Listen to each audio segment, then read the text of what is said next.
So the topic of my talk today, I like it very much. Let's join ANRES partnership. I like the word partnership because it means that we are joining force for our mutual benefit. Okay, so we work together so that ANRES will get good manuscript for publication. And then on your side, you would also strengthen your writing capacity. And then that's a mutual benefit, okay? So may I introduce myself first? My name is Uthairat Na-Nakorn. I'm from Faculty of Fisheries. So my field of expertise is genetic improvement of aquatic animals and also fish breeding. I have been serving as editor-in-chief of ANRES for about a year. But I'm not new to ANRES actually, because I have been serving as reviewers for this journal for long. Okay, so firstly, I would like to introduce to you our journal. The full title of ANRES is Agriculture and Natural Resources. Our former name is Kasetsart Journal, Natural Science. We have a long history of publication for about 50 years. So from that long history, we joined Scopus, and then we keep going from quartile 4 to 3, and recently we got how to say, upgraded to quartile 2. What does it mean by quartile 2? It means that all the manuscripts published here are of high quality.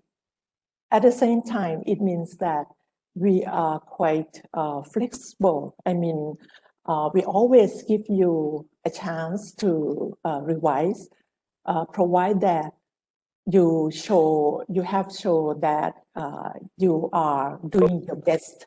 Okay, so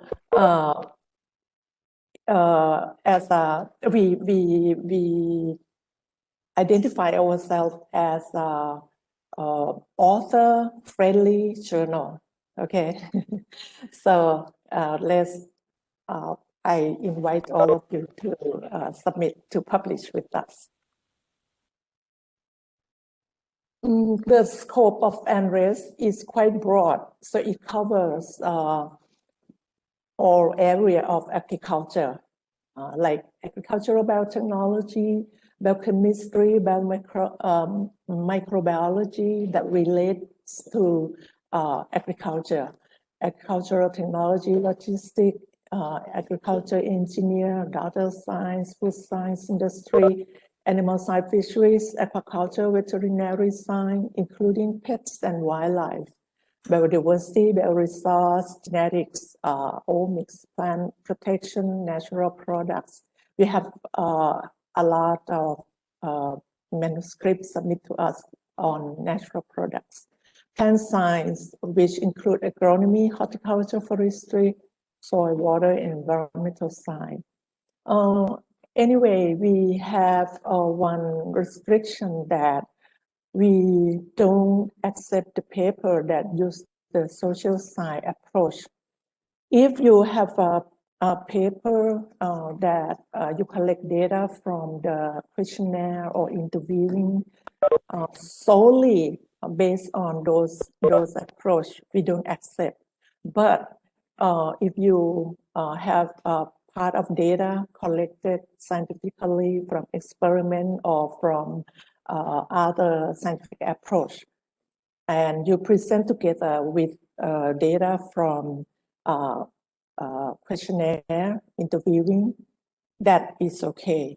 So please keep in mind. Each year we get maybe 5 to 10 manuscripts on social science, and we will give you upfront rejection. If your manuscript is accepted, then we charge you the acceptance fee of $200. But fortunately, this is a very good news because we realize that all of us suffer with the COVID-19. So we give you discounts to $100 for the submission during this year, 2021. Okay, so until 31st of December this year, we will give you a discount. So it seems like I'm selling something. Huh?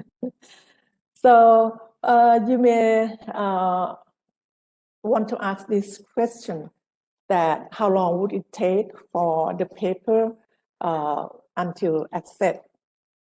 So I show you average time that each step takes.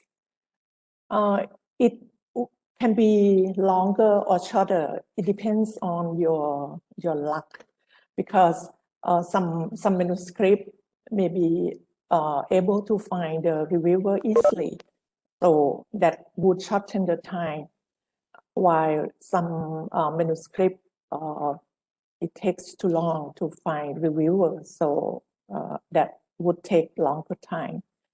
So averagely, from the day you submit until the final decision was made, it would take around 5 months. This is not too long. I mean, because we, as I have told you already, that we give you a lot of chance for revision. So not only the first revision, we ask you to revise for the first time, you send back your revised version, and then something still went wrong. If for other journals, they may reject right away. But for us, if you have shown your real intention to do the best you can, then we will give you a second chance for revision. For some manuscripts, sometimes we even give third revision, but it's not. So try to do your best in order to finish within the one revision, the first revision. Otherwise, it would take time and delay the publication. Okay, so from the day that I accept your manuscript until the day that your manuscript go online, it would take around, this is around 6 months, which is actually it's not too long, you know, for the online open access journal like us. But we gradually reduce this time because we, at the moment, we increase the number of manuscript per issue.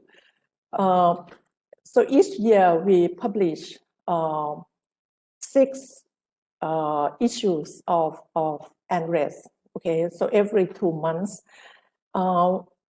Before this, we have 15 manuscripts or 15 articles per issue, but at this time we increased to 20. So it's quite, we make sure that these time that need from acceptance date to the production will be reduced. Okay, so don't worry about this. The manuscript, when identified by subject area, will appear like this. So most are agricultural science, and then food science, biotechnology, genetics, and breeding. So don't worry, even though it your manuscript may fall in the kind of minority like soil science, forestry, it doesn't matter. because we will give you the same chance, same opportunity with the other subject area.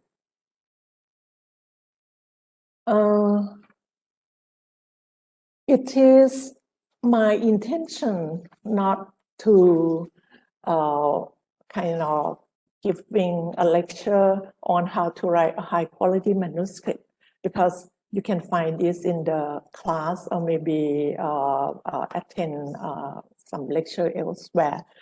But today, what I'm going to share with you is things that I got from my experience on why are manuscript rejected. Okay, so what I'm going to share with you may not cover all steps of manuscript preparation, but I will emphasize only the critical step that you or most authors always make mistake. Okay, so I, as the editor-in-chief, once in a while, I have made what we call the upfront rejection. Even though the subject area for ANRES is quite broad, I'm in aquaculture, but still I know the structure of good manuscript. So I will kind of scan the overall picture of your manuscript first. Once in a while, I can find that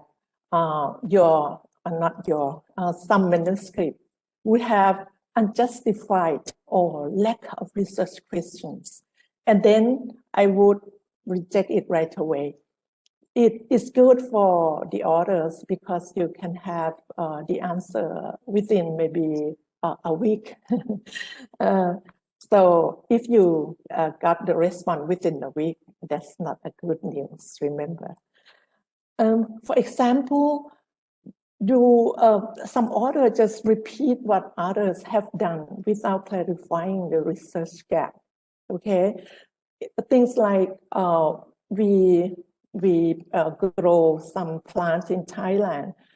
That plant may be new for Thailand, but actually all the technology already exists in other countries, but I just kind of ignore and then just repeat.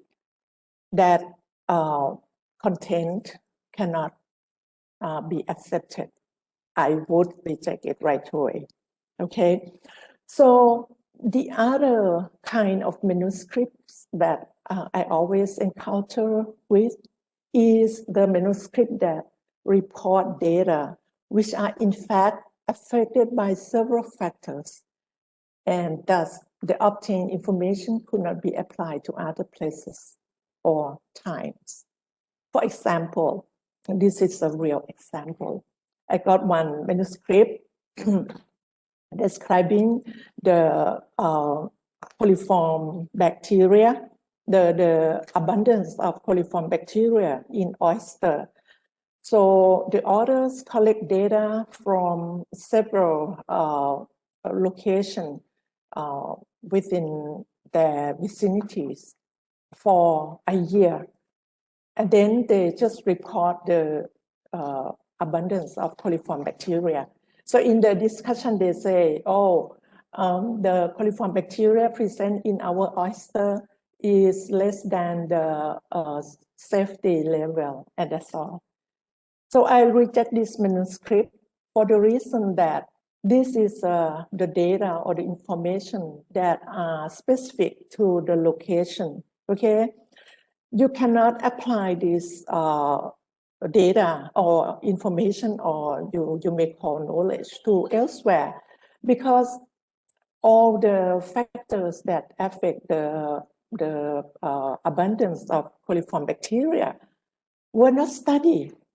Okay, if you collect samples in Gulf of Thailand, the information could not be applied to somewhere in Indonesia or in Malaysia, in the Philippines, as well as even in the Gulf of Thailand. This information could not be applied when time changed couldn't be applied, couldn't be used to predict or represent the coliform bacteria in next year. Okay, so it's just the existing data, which may be useful for some use, but it's not scientific. It doesn't have scientific merit. Okay, so I would reject this kind of manuscript right away. Okay, so in order to prevent this problem, before you conduct any research or before you start writing, you need to read relevant literatures as many as possible to identify the research gap. Okay, some of us, especially Thai students, they always kind of ignore international literatures, try to read only the one published in Thai. That's not good. That would bring up this problem. Okay, so remember, ignorance is stupidity. So you can't ignore. For example, this is a good example of came from my former student. It's about freshwater prawn. Okay, so giant freshwater prawn is very kind of premium food, not only for Thai people. It's also culture in Hawaii, in mainland United States, including the country in Southeast Asia. So the fact is that the male giant freshwater prawn grow faster than female. Okay, male grow faster than female. And so the farmer would prefer to culture the all male prawn.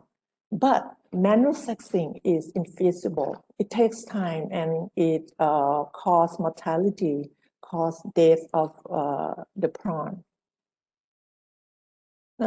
Genetically, male is controlled by ZZ, sex chromosome, while female is ZW. This is in contrast with human, okay? Male human is XY, but this is the other way around. So male is ZZ, while female is ZW. This is the existing knowledge, okay? So if we enforce sex change from male to female, so you will get the female with the CC chromosome, right? And if you make the CC female with the normal male CC, you will get all CC, okay? Only CC. So all male offspring. So these are existing knowledge. Then, the first group who published on this, it is the Israeli group.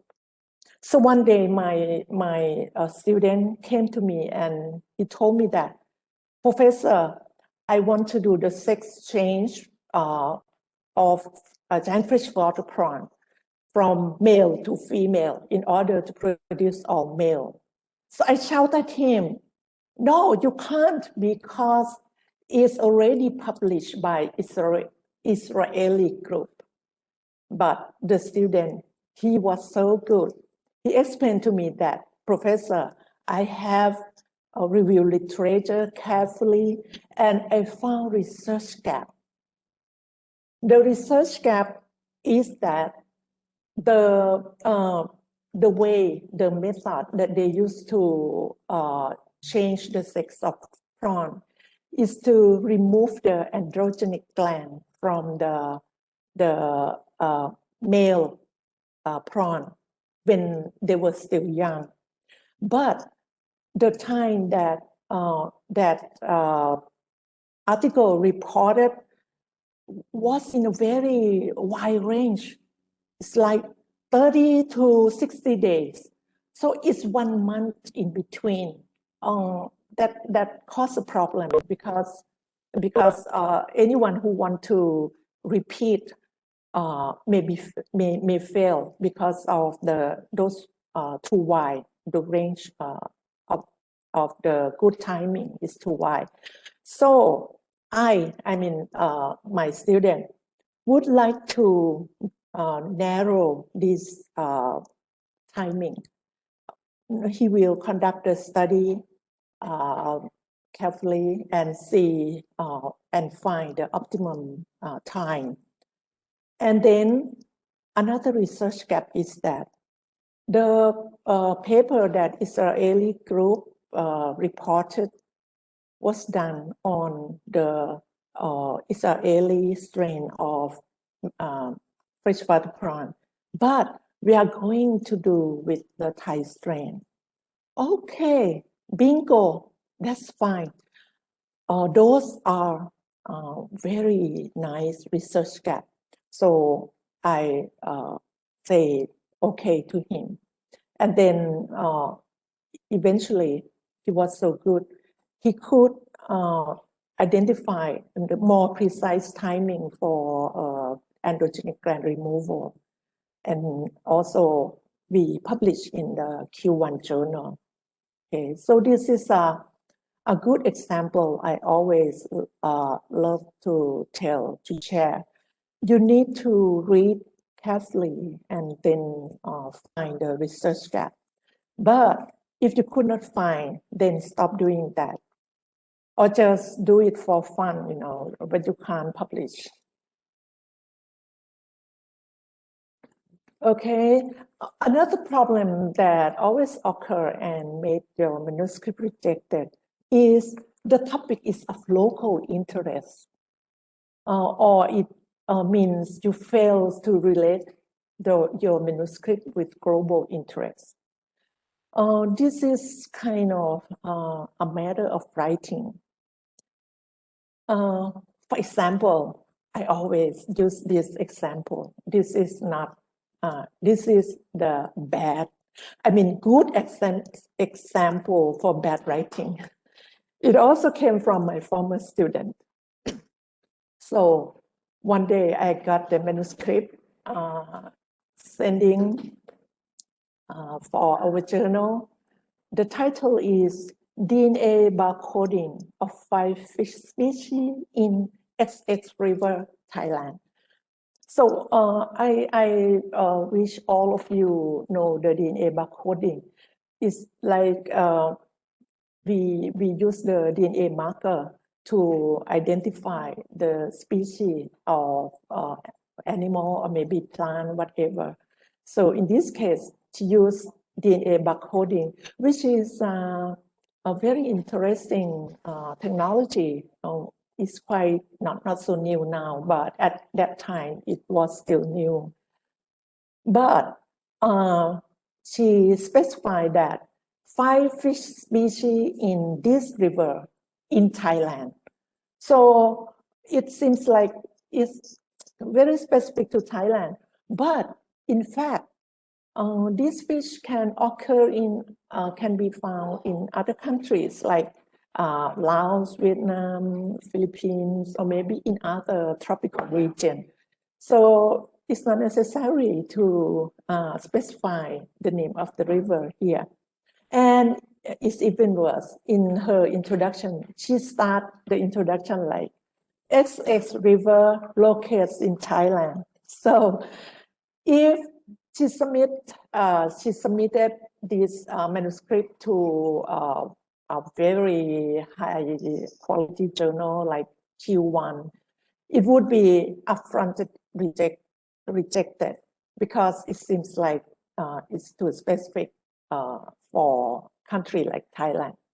Instead, with the same content, she should write differently. Like for the title, just use DNA barcoding of 5 fish species. That's enough. No matter where did you find these fish, but the barcoding is always the same. Okay, and revise the introduction. instead of go straight to the locality, she better mention the problem, which is of international interest, problem of morphological identification. Okay, that may start like fish taxonomy mostly rely on morphology data, which has a problem of blah, blah, blah, blah, but you need to have citation. Then goes to barcoding. How does barcoding solve these problems? Okay, still these two bullets are of international interest, and then narrow down a little bit. Why you work on these 5 species? Up to this point, you may mention the XX River.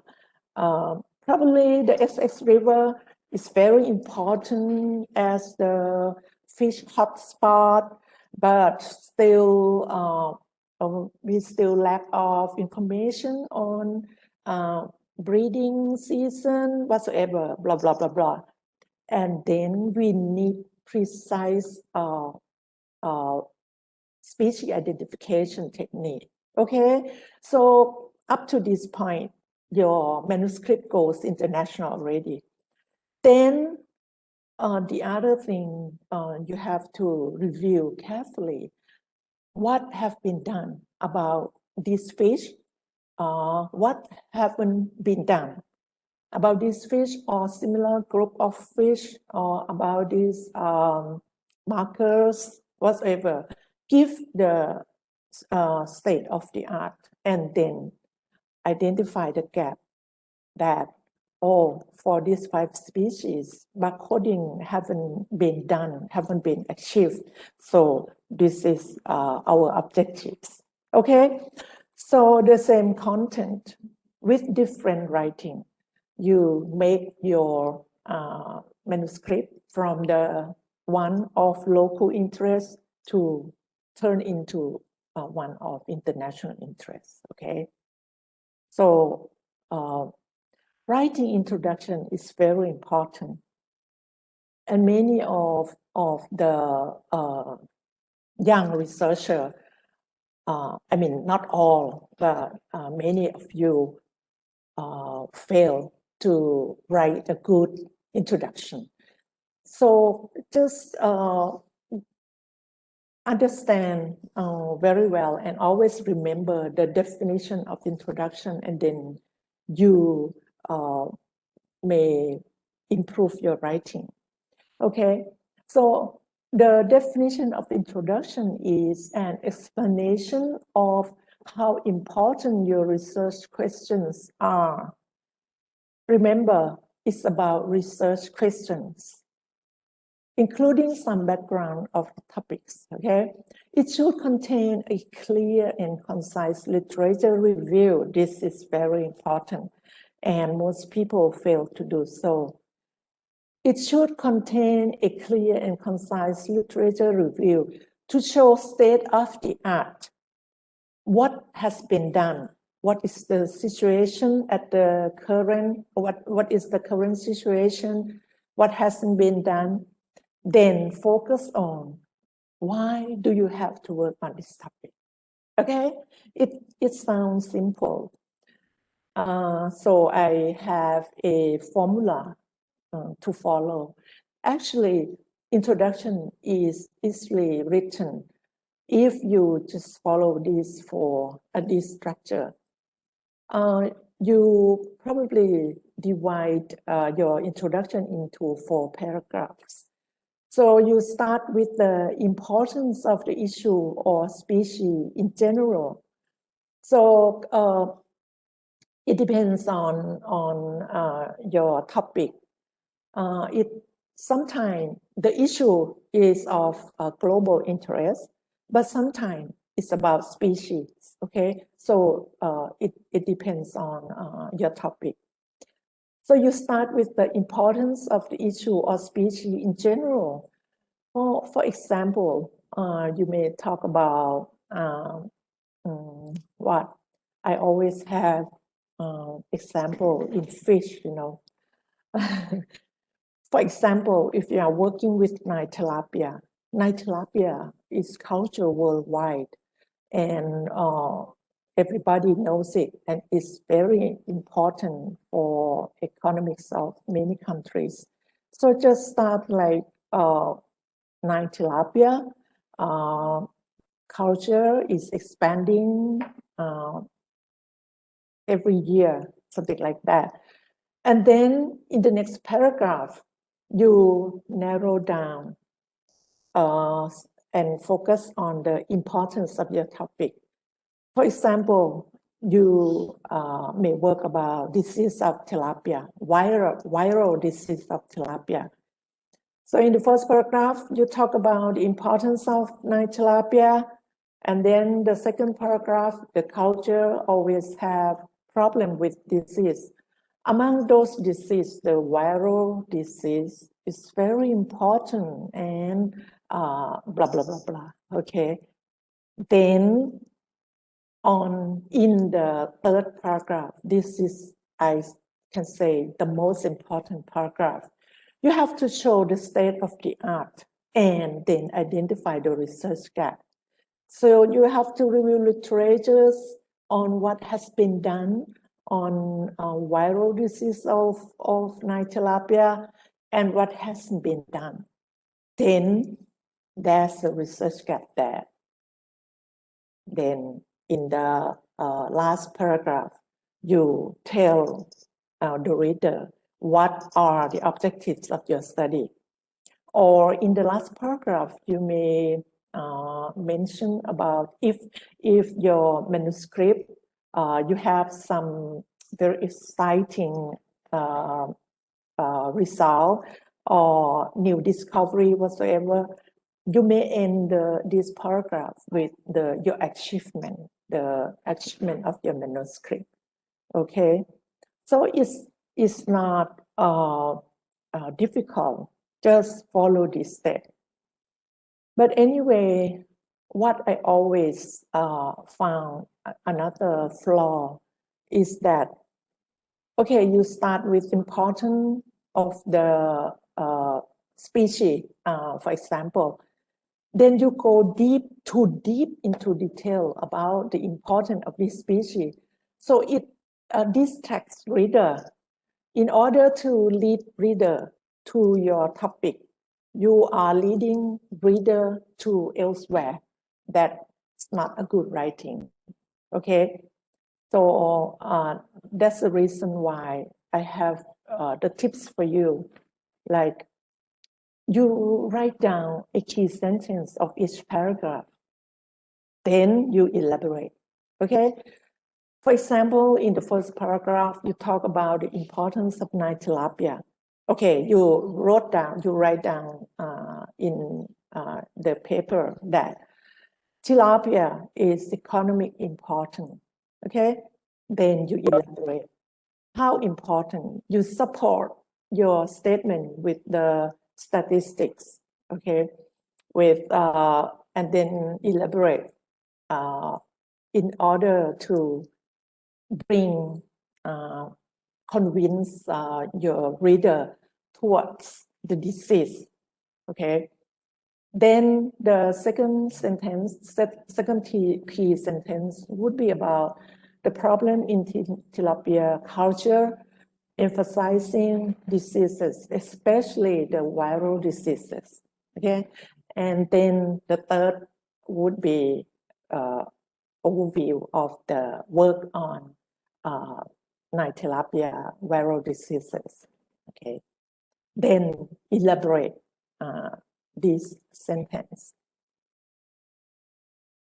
Make the issue of global relevance. I already explained this one. It is kind of a little bit tricky, but in all content, you just switch the way you look at your topic, switch to things like outsider is watching. So then you can change the writing style or the writing way. I have another example. I tell it in brief. I was working on fighting fish at that time. You know, fighting fish, plakat, or people call it beta.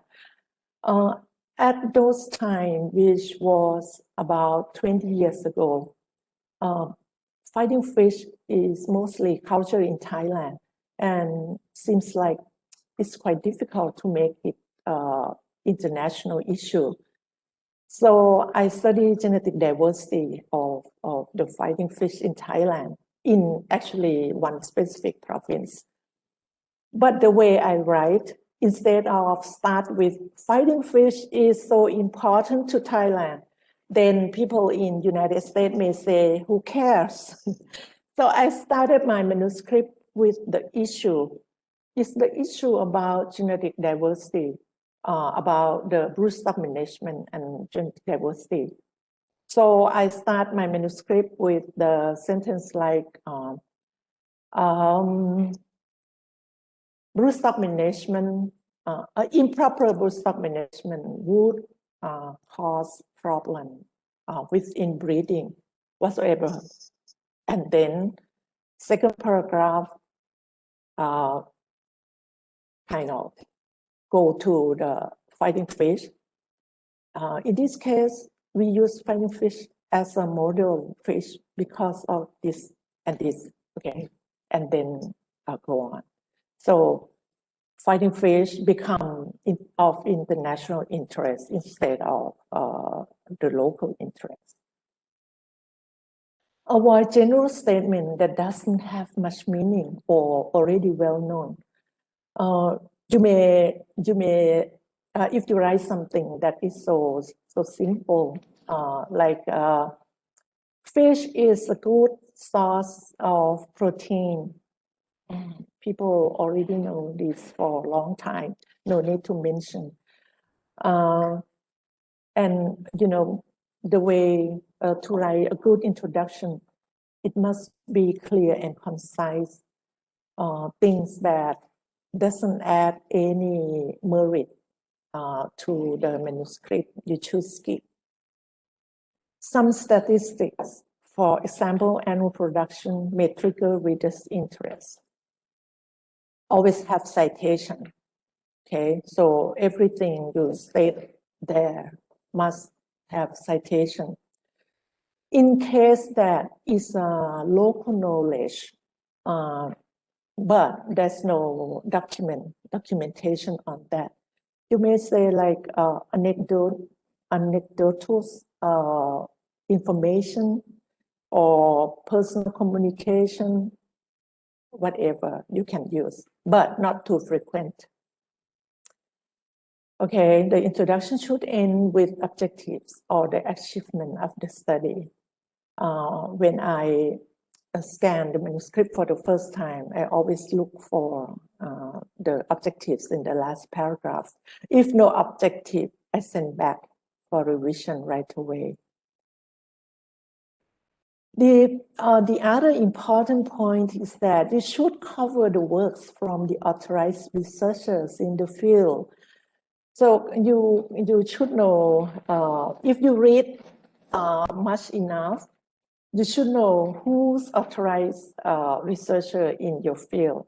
For example, if you work about Clarius catfish, you have to say Na-Nakorn et al. Otherwise, your review literature wouldn't be completed. It's a little bit exaggerate. Okay, so remember those researchers are your potential reviewer. They would kind of criticize that you may not, you might have done insufficient review because you didn't cover papers from famous researchers. Okay, that is very important. Introduction should not be too long, usually less than 1 page. okay, 4 paragraphs. 1 page is long enough. Last week, I just got 2 pages introduction. So I sent back for revision. Materials and methods can make the manuscript rejected. That's very important. So seems like it's the easiest part to write, but sometimes you know too well about your work, you just skip something, you know. But the most serious problem is that your research question is obsolete. It's like nobody cares about this topic anymore. For example, stocking density in fish or plant space. I don't know if I use the correct words.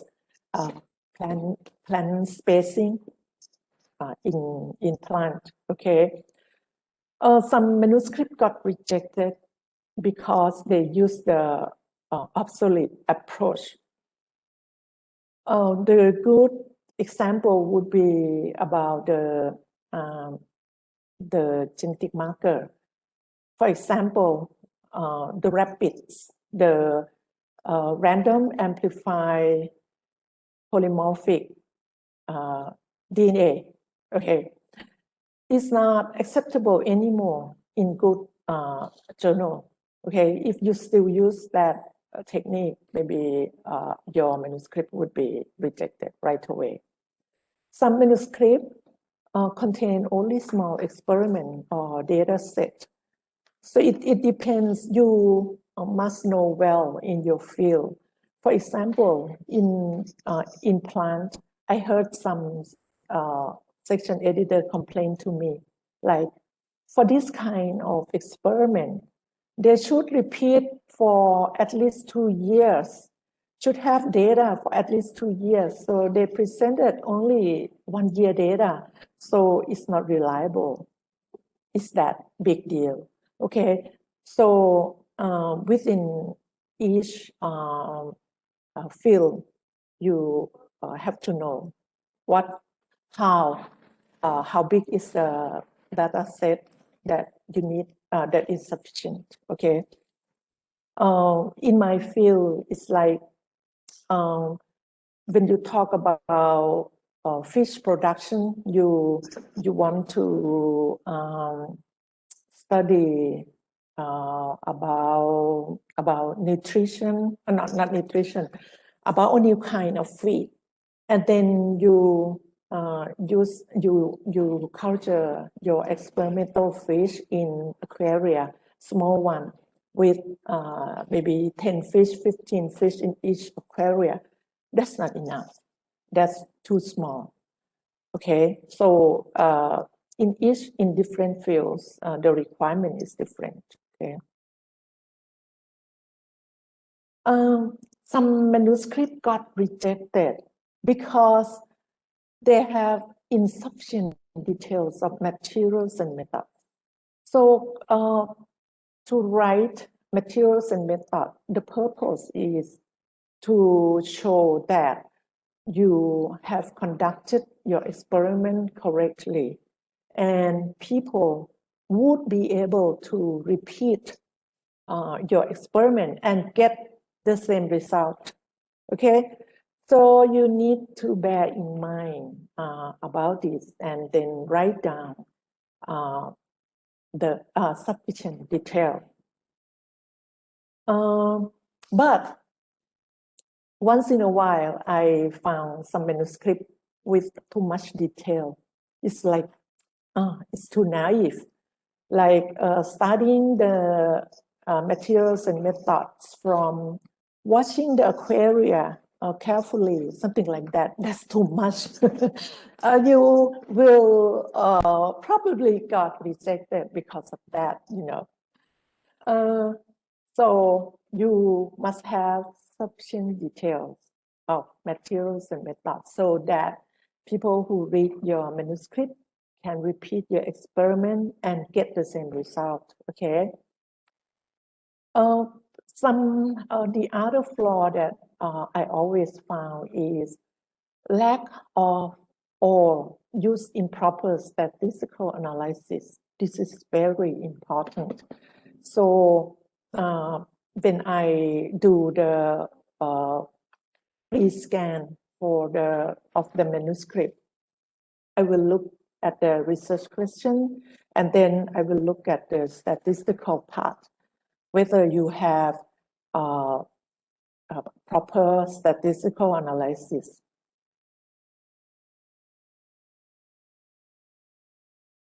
Okay, I have mentioned already.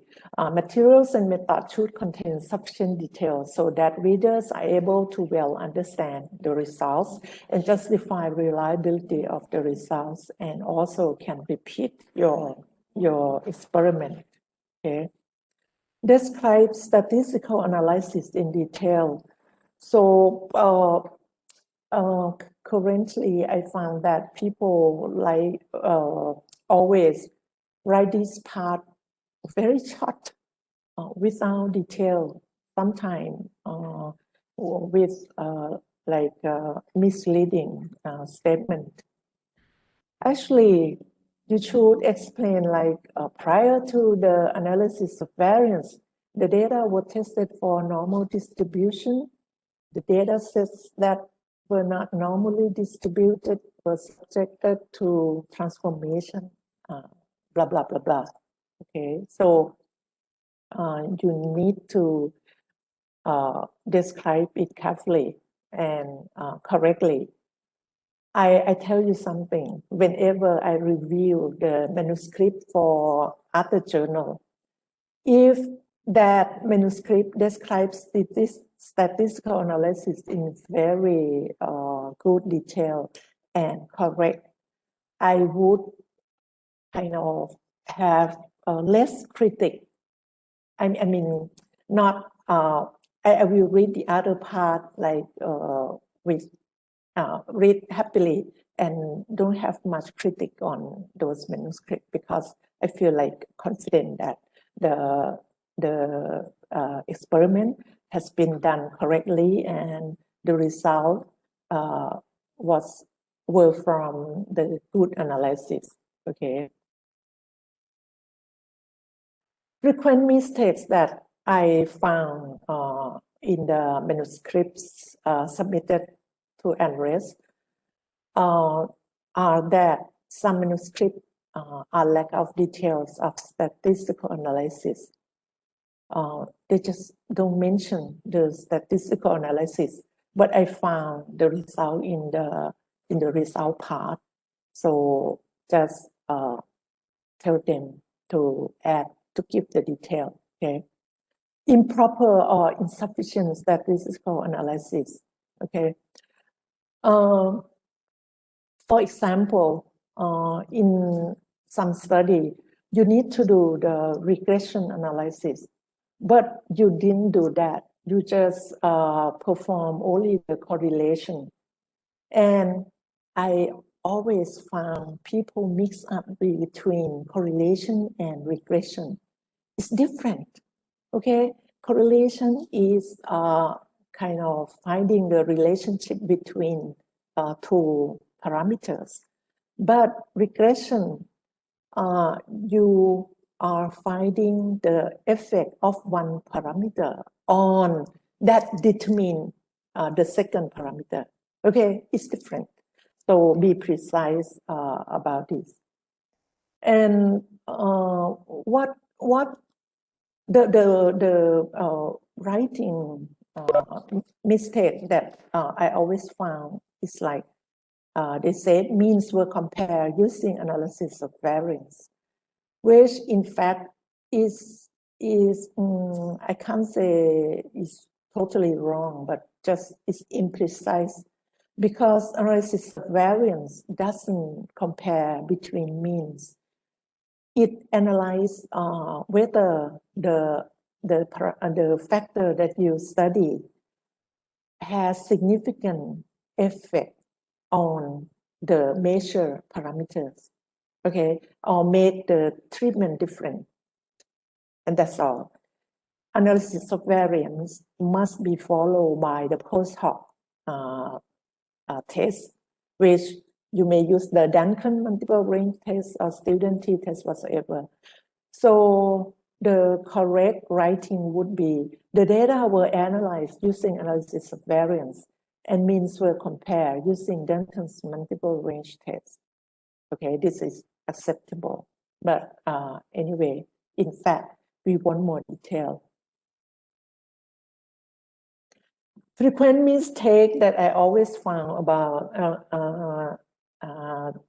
statistical analysis is the factorial design. I have to admit that I'm not so good in statistics, just know a little bit. So for ANRES, we do have the statistical expert to consult.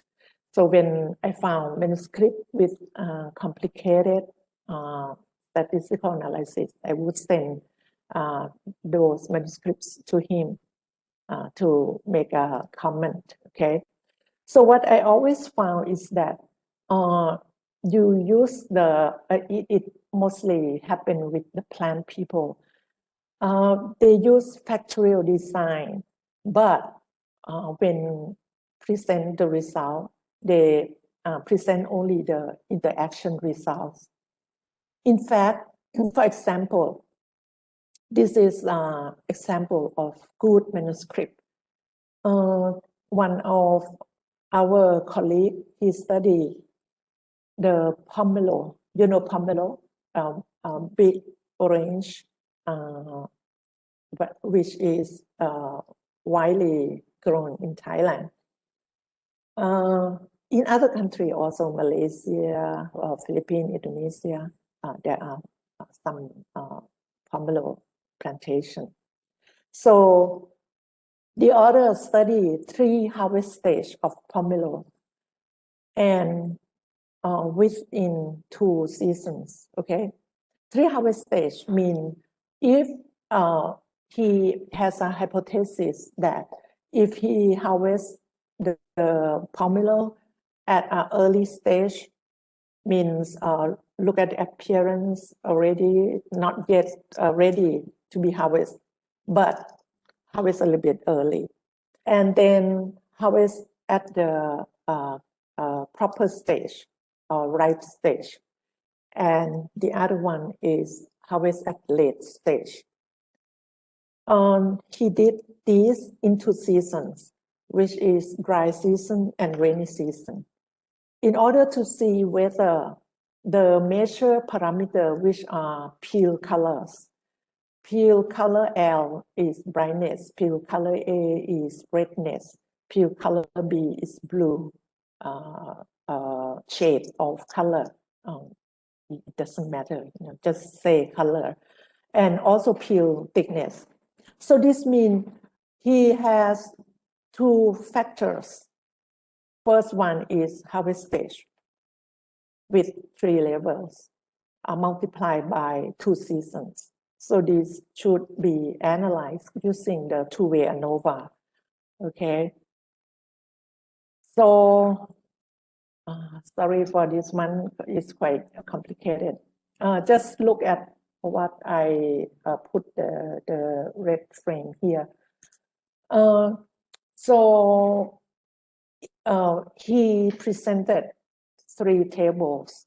So the first table is the ANOVA result of 3 harvesting stage, okay, regardless of the season. So from this data, ANOVA data, not ANOVA, this is a table.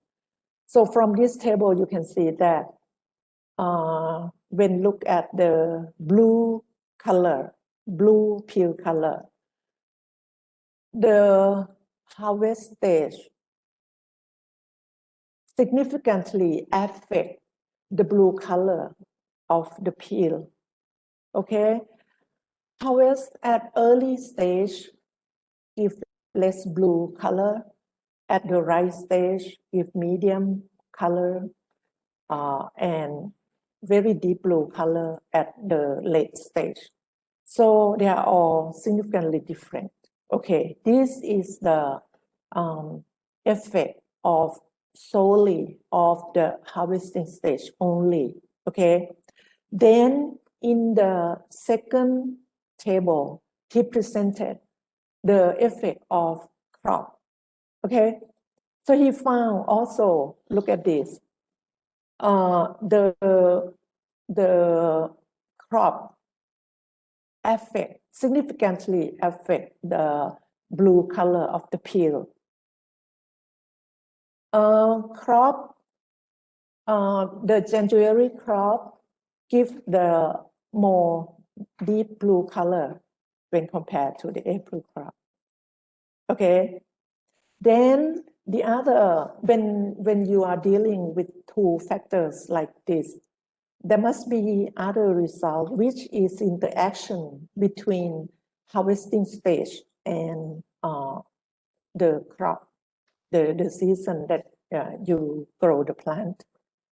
In this case, he found that interaction doesn't have significant effect to the blue color of the peel. So if you present this way, the result is very clear. But most people would ignore the first table, second table, just present the last one. And it's quite kind of very complicated because you cannot explain it very well. It will make you bring you difficulty when you discuss the result. Okay, so if you have all the data presented like this, you just discuss on the effect of harvesting stage first, discuss on the effect of crop first, second, and then discuss about the interaction, and that's all.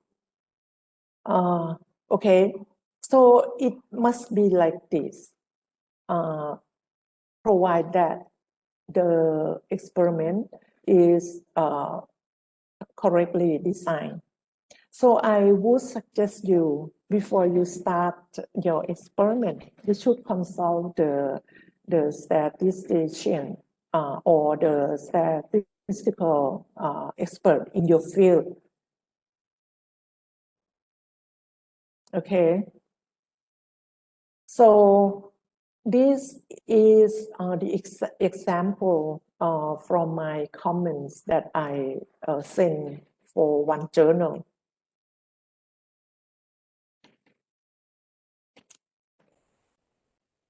It's about the flaw, materials and method.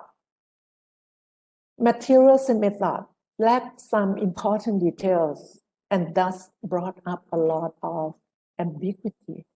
So I have to guess whether the author did this way or those way. If it's too much, I better reject it because I'm too lazy to guess, and I may guess for a wrong thing. The mating design was confusing. You don't explain it properly. For example, it is not clear whether egg or sperm were pooled among individuals or separately fertilized.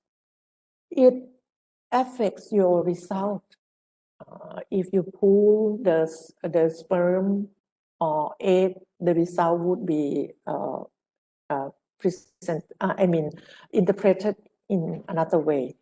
So in this case, we have to tell the detail. How many brooders were used for each cross type? Okay. So I would skip the other comment. It may be too deep into aquaculture. Okay. So those are about materials and method. The manuscript can be rejected because of the results. Even though you have very good experimental design, very good data, but if you don't present the result properly, you may got rejected. But may I tell you, whisper that for our journal, for ANRES, we are quite, how to say, accommodate this flaw, always ask you to revise, or in some case, I almost write for the authors. That is not a good practice, just once in a while. Results sometimes were not appropriately explained. Okay, for example, I made up this example, do not based on the real data. Okay, so for example, suppose you are conduct an experiment about fertilizer rate. T1, you apply high dose of fertilizer, T2 medium, T3 smallest dose of fertilizer, and then you measure ear weight. Ear weight, not ear of animals, is ear of corn. Okay, ear weight. So then you get this data, this mean and standard deviation. You analyze using any kind of post hoc, and you found that the first mean is superscripted with A, this one AB, this one with B. Okay, then most of the authors would write down like T1 gave highest ear weight, although it was not significant different with T2. It sounds like very serious, but in my sense, this is incorrect. Why? Because this is not highest. This one is as high as this one because it's not significantly different. Okay, and this one is not different when look at the result from statistical tests. So young scientists, young researcher may argue with me, but the mean itself is different. When I taught my student for the class similar to about the statistical test, why do we need statistical tests? I divided my student into 10 groups and asked them to go to a pond with night tilapia. And I asked them to sampling the fish, 50 fish per group, and then measure, show me the mean and standard deviation. So they all have different mean. All of them have different mean, even though the data are from the same population. So this is why we have to do the statistical test, because it's about sampling, it's about sampling error, okay? So if you have the statistical test result, then interpret accordingly to the result. The other good explanation that I always give to my students is that it's like if you set the critical value at 95, or it's kind of, if you have a probability less than 0.05, then you consider the difference significant, okay? It means what? It means if you repeat this experiment 100 times, only less than 5 times that this result would be different, okay? 95 times, they would come out like they are the same. So this is kind of probability, okay? So from those results, I admit that this sentence is wrong. T1 gave highest ear weight.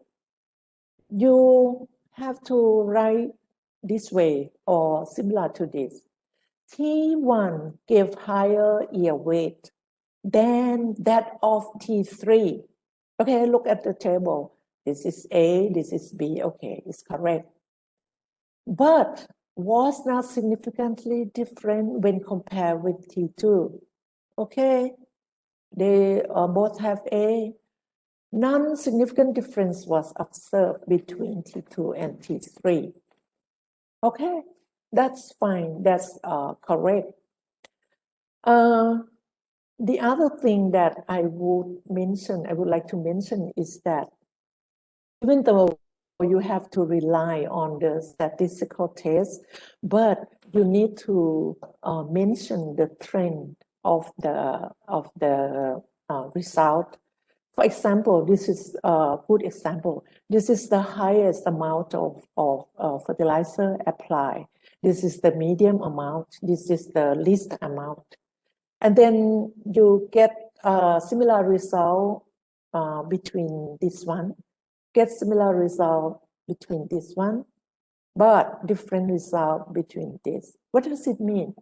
It seems like the ear weight was affected by the fertilizer dosage, but the indifferent result appear here is because the difference of the fertilizer rate is not big enough. Okay, if you increase the dose here a little bit, it would like different from this one.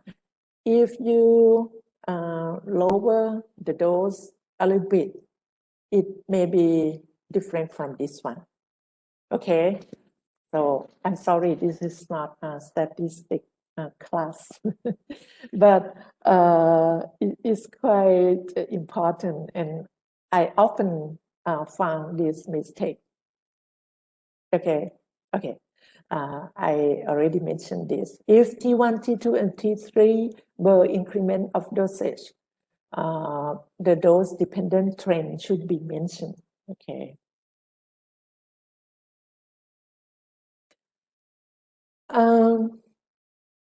You have to explain the results in a clear and concise way with sufficient detail, but not too much. No need to mention all the mean, okay? But you have to highlight, mention the one that is highlight. For example, I wish the author is not among the audience. This manuscript is a bit kind of have a very weak research question. So the hypothesis is that if they culture the broodstock, the mother fish, the female fish, in the tank with different lining. He has no lining for one treatment, lining with mud bottom. They put mud in the bottom of the tank, and the other treatment they put sand in the bottom. Okay, and their hypothesis is that lining must enhance the reproductive development or ovarian, the development of the ovary of the fish. Okay, so they present this table. The red colors is about growth parameter or health parameter that is not relate. I mean, it relates, but it's not really represent the ovarian development. And the black colors here represent the data on gonadal development. So in this manuscript, they start with all these red color data. So I feel like, you want to know the effect on gonadal development. Why don't you just go straight to emphasize the gonadal development first, okay? And then talk about the other parameter later. But that is not a serious mistake. Oh, sorry, I just can't remember what am I want to say.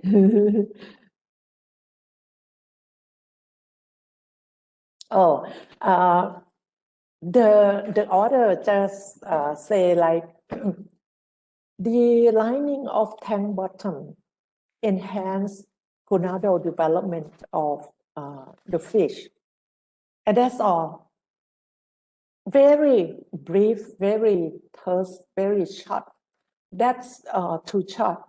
Actually, he should kind of mention each parameter and then make a conclusion why he think that the lining of the bottom enhance ovarian development, because it affects this parameter. Okay.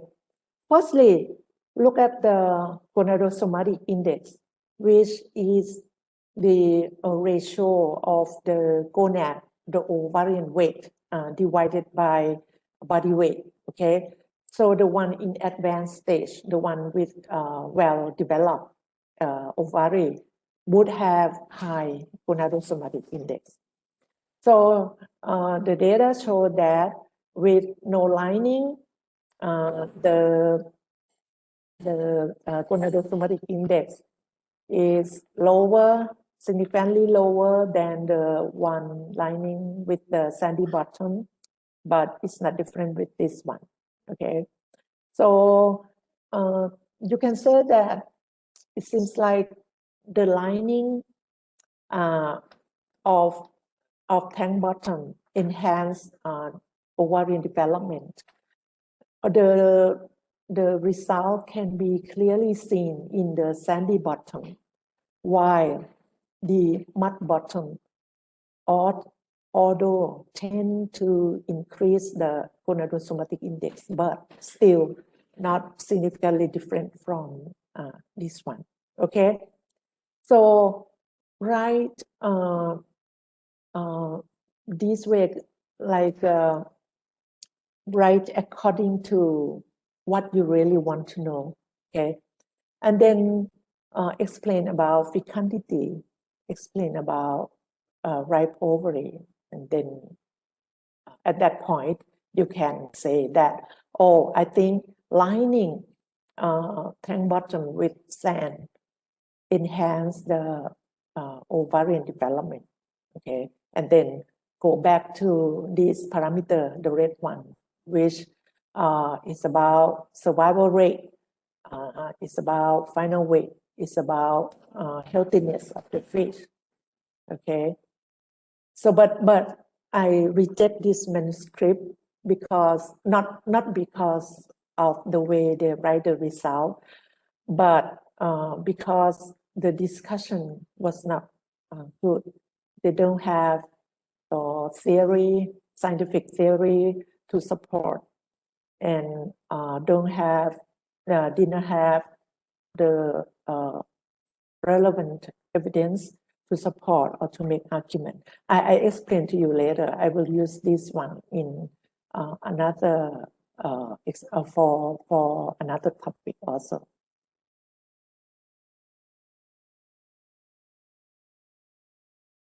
Okay, I feel thirsty. So if any of the audience would like to ask question, we will have time for you to ask at the end of the talk. So you type your question in the chat box, and Kun Kanyarat will kind of sort it out and ask me.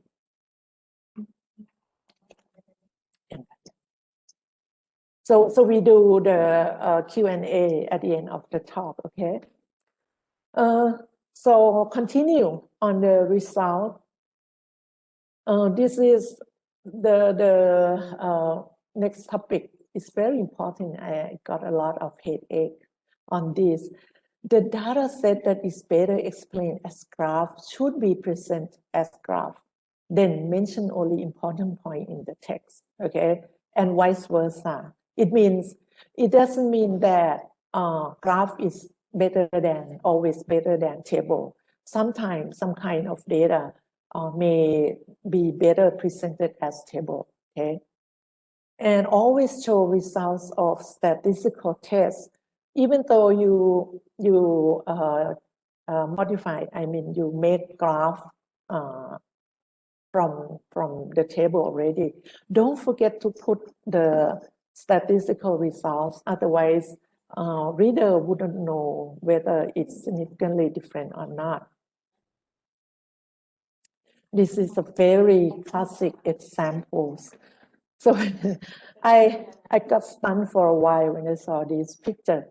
So it's the picture, the author show the mean, median, and what range of a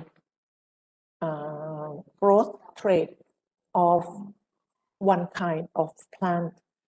So each box here represent each variety.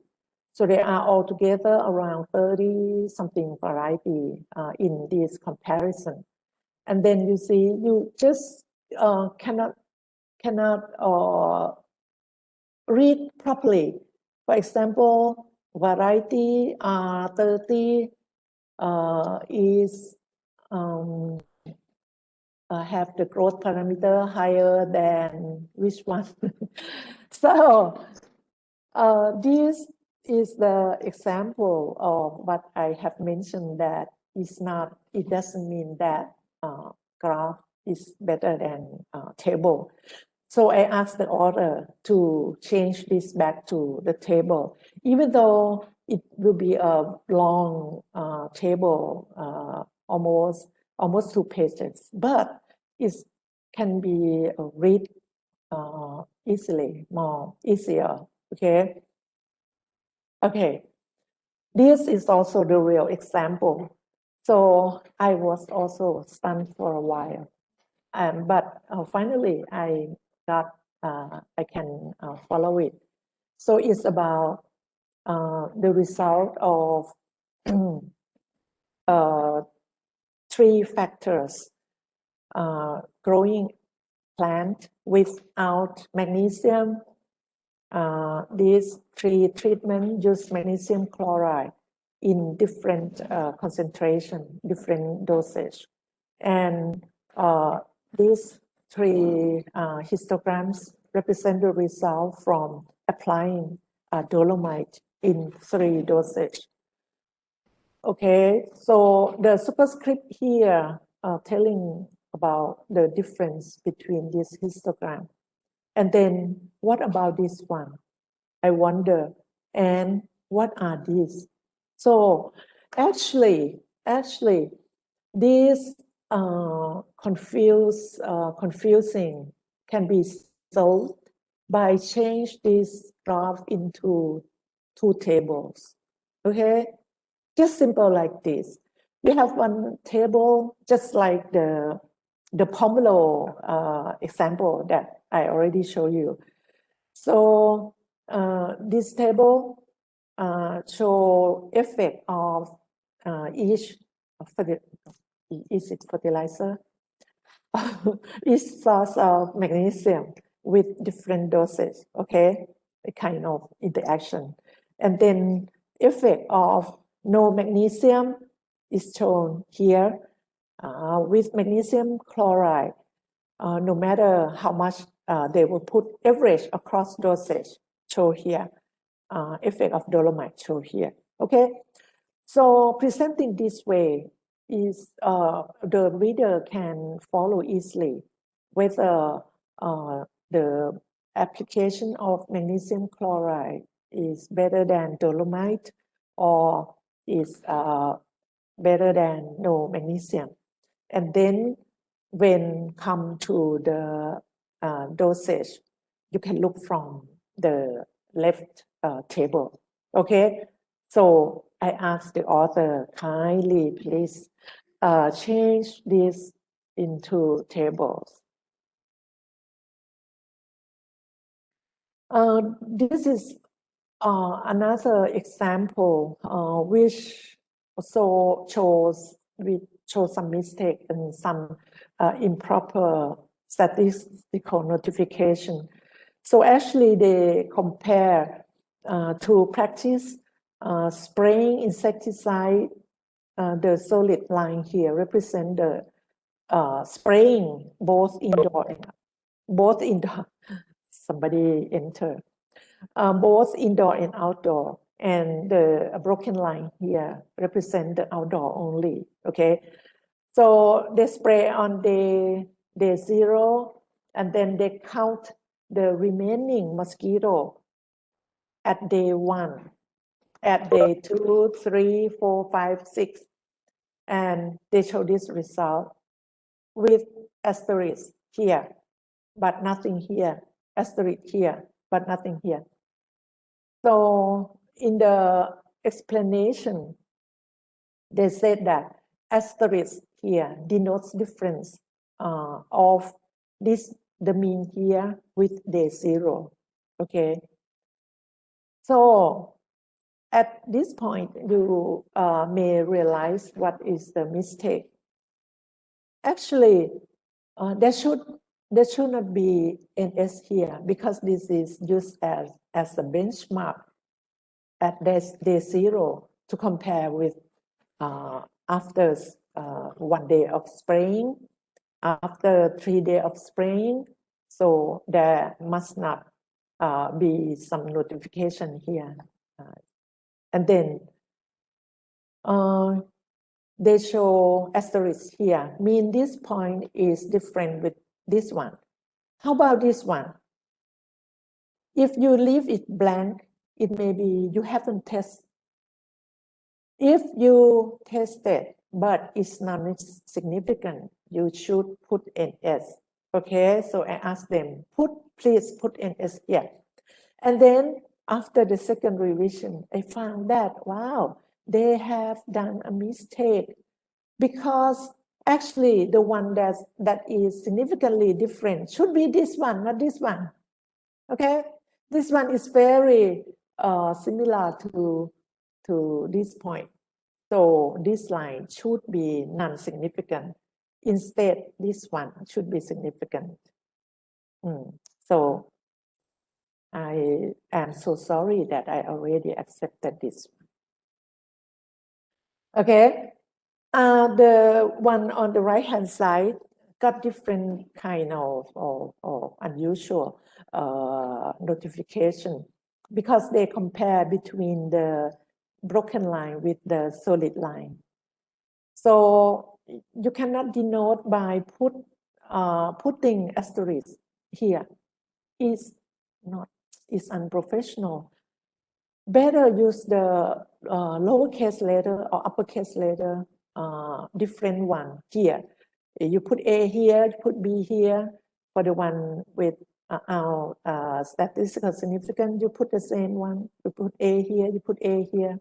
Okay, so I asked them to revise.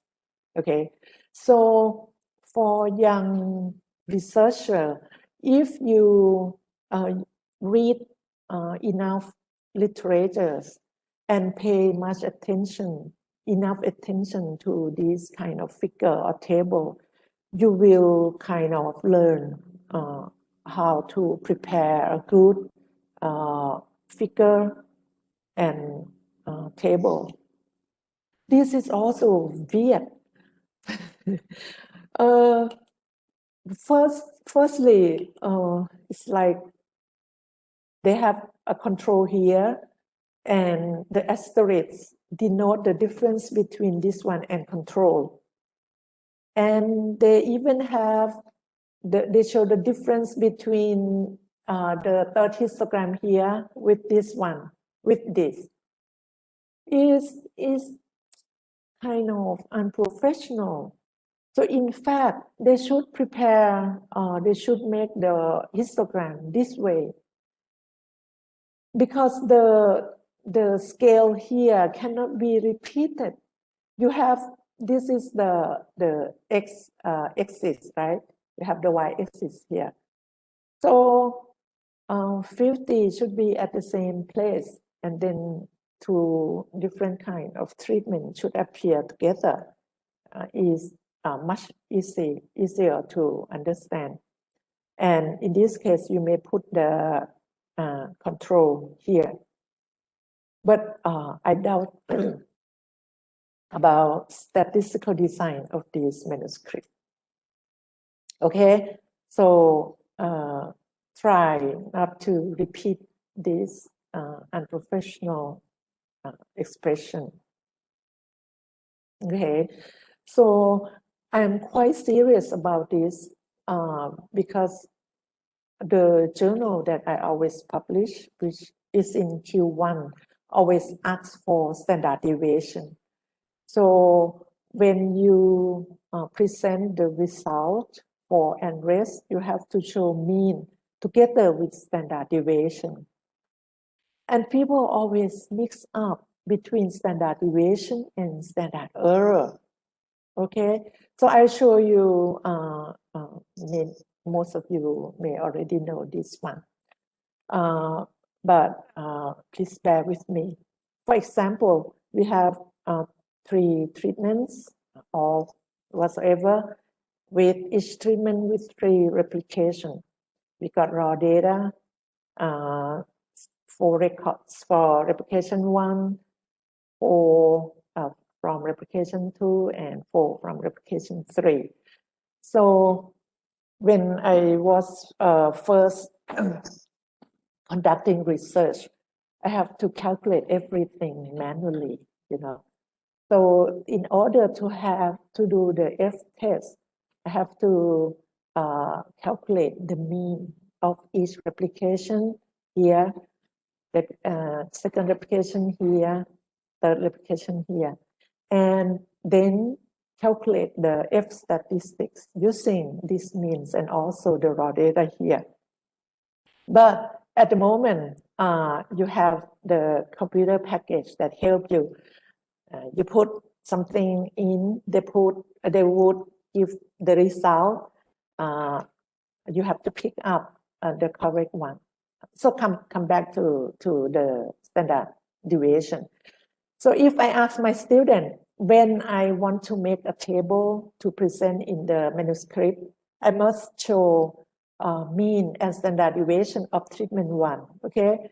Mean and standard deviation of treatment 2, and mean standard deviation of treatment 3. So I ask my student, please calculate for me the mean and standard deviation. Most of my students would come to take this mean and then show me mean is 3.12, and then standard error is 0.24. The variation between this mean is standard error of mean, it's not standard deviation. If you want to have standard deviation, you have to calculate from the raw data here, which is you get the same mean, but you always get larger standard deviation, which is 0.49 in this case.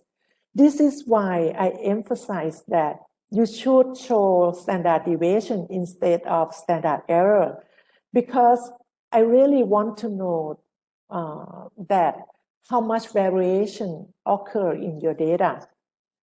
If you show me the standard error, I just don't know. I just can't realize how much variation is that. Okay, when you get the result from the computer package, they will give you both mean and standard error, and mean and standard deviation. Take mean and standard deviation. Okay, there are exceptions for estimated value. In my field, it might be heritability. Those are estimated value. So there's no standard deviation for those values, only standard error. Okay, so in that case, you may present mean and standard error. Okay, so many others would get a letter from me asking for the standard deviation instead of standard error. Okay, so kindly cooperate. Come to this point, this is the most important part, and most of the rejected manuscripts were because of this point. Discussion is the most important part that will make that will kind of add value to your data, that will draw the merit of your data and show to the world. Okay, so if I start my comment like this, means this manuscript is rejected for sure. Discussion is poor, so that no new knowledge was generated. Okay, to write the discussion, young researcher would complain, oh, it is very difficult. After a while, I found that is not that difficult, you know. Just remember that discuss according to the objectives or the hypothesis that you make before you start the experiment. Okay, for example, you may want to know the effect of different kind of fertilizer on the plant height. Okay, so that's your objective. You may also have the hypothesis in your mind that fertilizer A may give may make the plant plant height higher than the other fertilizer. That is your hypothesis. So discuss according to that objectives or hypothesis, whether the result that you obtain agree with the hypothesis or just oppose your hypothesis. Okay, taking all available information, which means empirical evidences and or theory, to support or argue your results, and then draw a conclusion. Okay, for example, you found that fertilizer A is not as good as you expect, but in fact, people have reported fertilizer A is very good in another kind of plant in most of the report. So there are a lot of arguments against your result.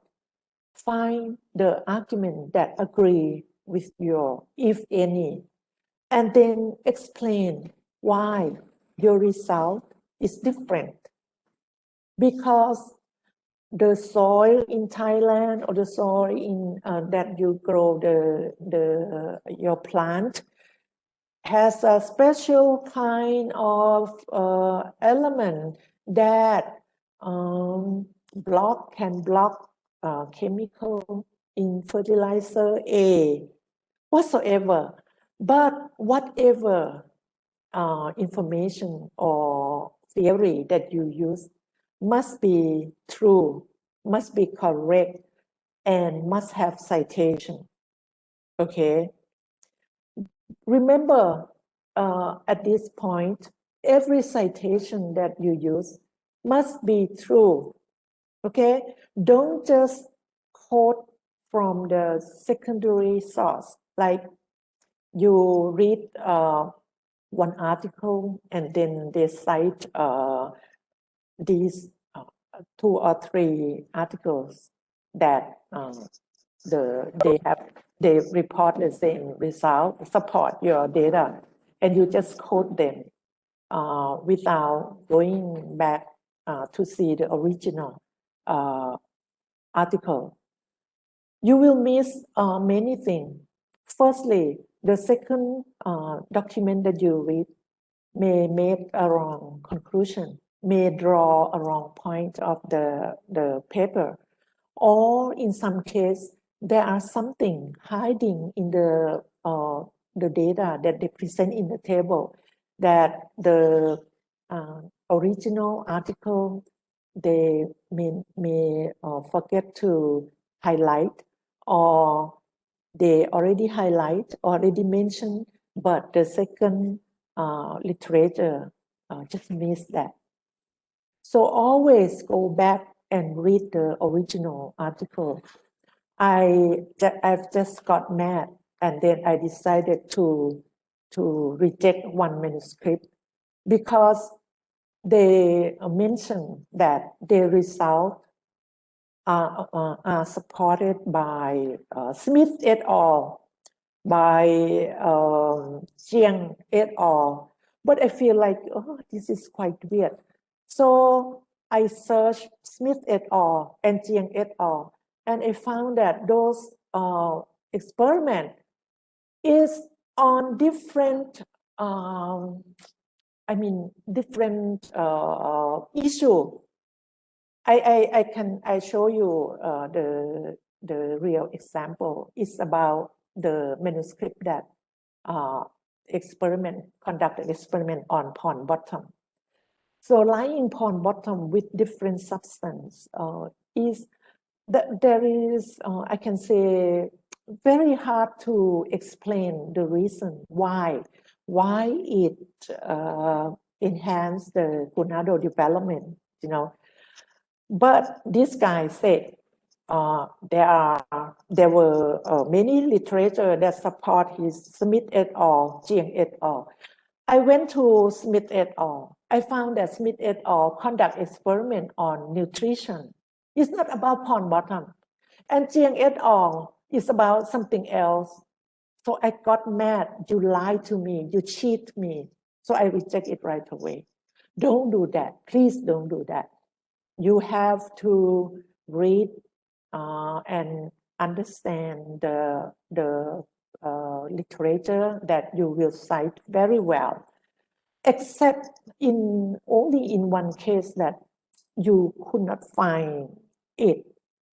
It probably published in Russian, and then if it's not like very important, you can use it. But if it's a very sensitive point and you have just only that article that will support your data, I would recommend not to use it. Okay.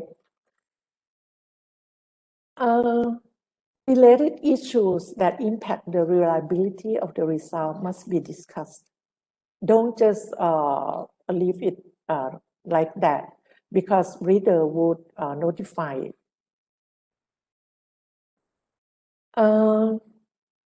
This is another example. In the author used kind of herbs. I give the name herbs X. They mix this herb in the diet at different concentration to enhance immunity and growth of shrimp. Okay, and then they present this result. They just say that I found our results show that herbs X can enhance immunity of the shrimp, especially at dose 1 milligram per kg is the best. And that is because this and that and those, and that's all. But if you look carefully in the table, you can see that when you increase the concentration of herbs, it enhances immunity, okay, from 11 to 33. And when the dose increased to 1, the immunity still increased. But when the dose was increased to 1.5, you can see that the immunity dropped This is very important point. You can't just ignore it. You have to explain what happened here. Maybe there's a adverse effect of these herbs. Are there anybody else reported about this, or this is the first result ever about this? Try to explain. But anyway, sometimes the reason is kind of very hard to explain, and your data just could not explain that. After you search the literature throughout all the, there's no empirical evidence, there's no theory, you can say that. However, the underlying reason for this is beyond the capacity of our data. Okay, once in a while you can do that. Okay, this table is also can be better presented as graph, because if you look at the tables, sometimes you just don't know the declining trend at 1.5 milligram. But if you make histogram like this, you will see quite well. Oh, the immunity, this is weight gain. Weight and immunity get the same result, going up until 1 milligram per kg and then drop. Okay. So actually, this paper they have done quite well and got accepted at last. All statements in the discussion should have citations. Okay, you cannot just explain without evidence, supporting evidence. I have mentioned this already. All citations must be true. Otherwise, you will make editor got mad, you know.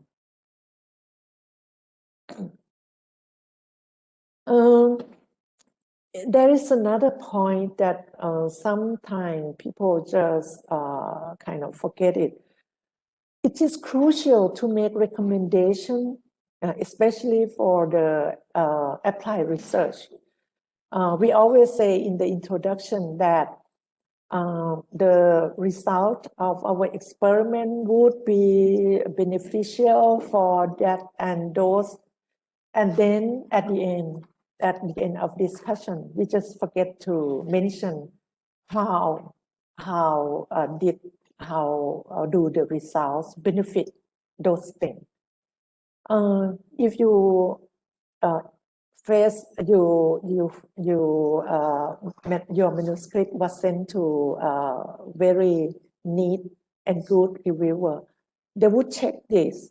Okay, so for example, in the introduction, you may say that the information obtained would enable planning the efficient conservation measure. This is a real example. But in the manuscript, after making a very intensive discussion, the author just say, the information is very good for planning the good stock management for aquaculture. So that's a different story. So I sent back and asked them to revise to whether they may change the introduction or they may change the discussion, but what they have mentioned in introduction must be touched in the discussion. Okay. Try to avoid meaningless comparisons. Young researchers always compare. Our result is similar to A, different with B. and then stop.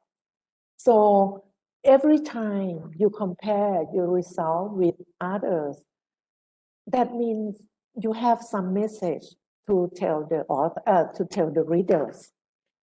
Don't just compare without any message, without any kind of conclusion or suggestion whatsoever. Avoid discussion on irrelevant issues. Anything that is not included in your experiment, don't discuss it.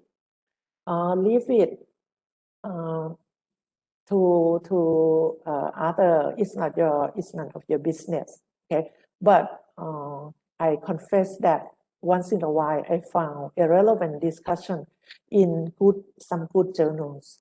Once in a while it's kind of leak, but it's not a good example.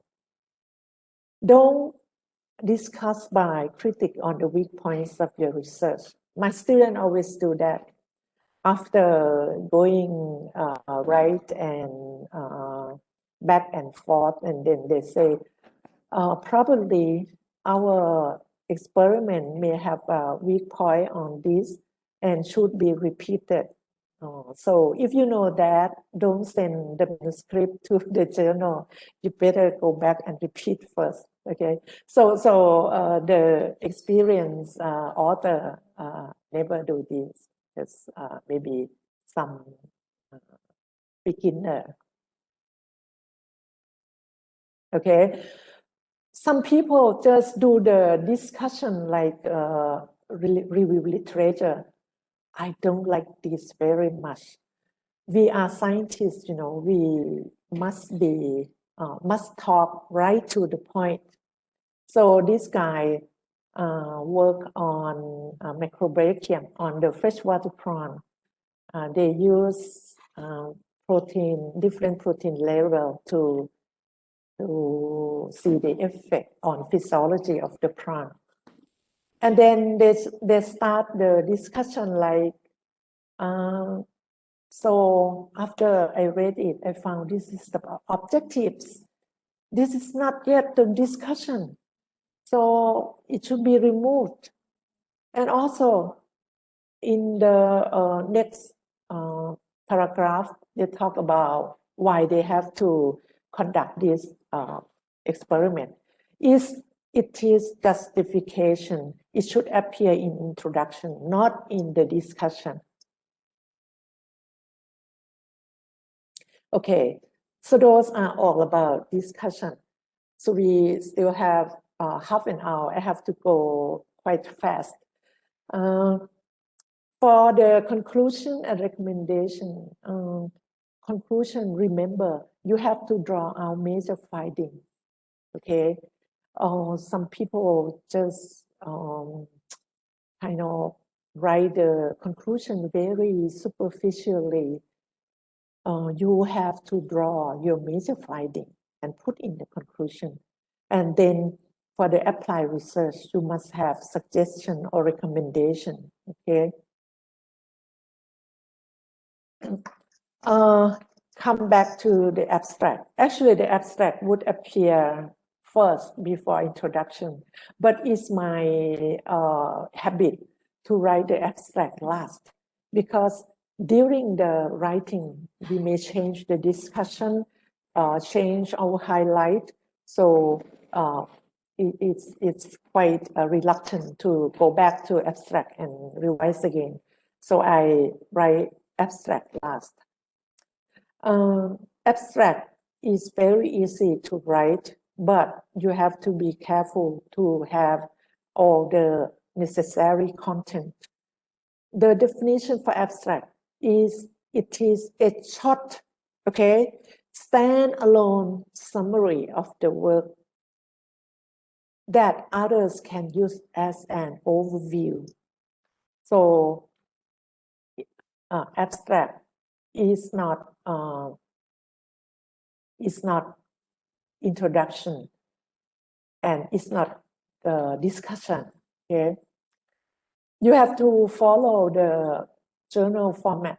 So for ANRES, we limit abstract to 250 words or 300, 250, 250 words, okay, not longer than that. So abstract should have the structure like this. You should start with the importance of the work and objective. So many abstract just start with what you are doing, start with material methods right away. So it might be a little bit better to convince people to read your manuscript, your article. Just let them know why you did this work. Okay, short one, 1 to 2 sentences would be enough, and then tell a little bit about materials method, so that only the materials and method that is very important. Okay, not more than 5 sentences, and then the most important part is the results. Present the results according to the objectives. Include important numerical data. Okay, most of the abstract contain no data, no numerical data at all. But once in a while, people may want to know, for example, you did an experiment about your corn, about the plant height. People from Peru may want to know the corn in Thailand, what is the average height? So give the important numerical data in order to give the idea to them. Or in my case, size of fish that you harvest is very important. Some article talk about very big experiment, but after all, when I saw at the size of the fish at harvest, it was so small. It means that you have a lot of limitation to your experiment. So you need to provide some important numerical data. And then you end the abstract with main finding, okay? Whatever, how big is your manuscript, you must finish everything within 250 words. I will skip acknowledgement. Everybody knows how to write. For the reference part, it's very important to follow the format of the journal.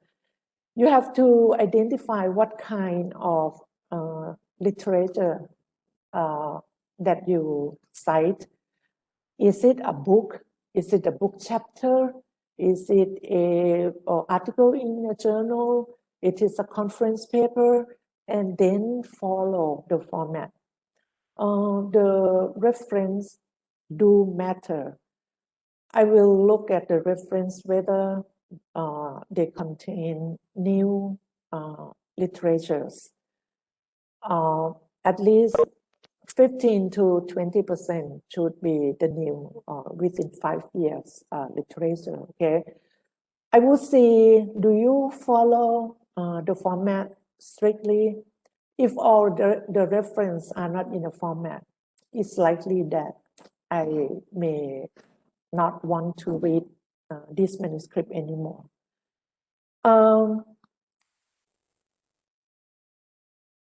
the reference appear in the text must be included in the reference list and vice versa. Okay. Avoid citing low quality articles, especially some manuscript always cite the reference that published in your local language. I don't mean that your local journal is of low quality, but it's very difficult. It's almost impossible for international readers to follow your reference. Okay, and it also reflects some internationality of your manuscript. Probably if you cite too many works published only in Thailand, it might be, it may mean that your manuscript is of local interest, it's not for international audience, okay? Strictly follow journals format. You may use the reference program, but don't trust it too much. You have to check manually also, okay? Reference must contain the new one. Keywords is also important. It will make your article searchable, okay? So there's a tip for making the keyword. Like you have to imagine that if you are a reader, what kind of keyword that you will use for this kind of article. The keywords that are phrases of two to four words are better than a single word, because the single word may bring up a false matching. Always include words and phrases that are closely related to your topic. So kind of imagine if people want to search article in your field, what kind of variant of terminology that they would use. For example, if I work with my Clarias macrocephalus, I would use the keyword like big head catfish, broad head catfish, and so on, okay?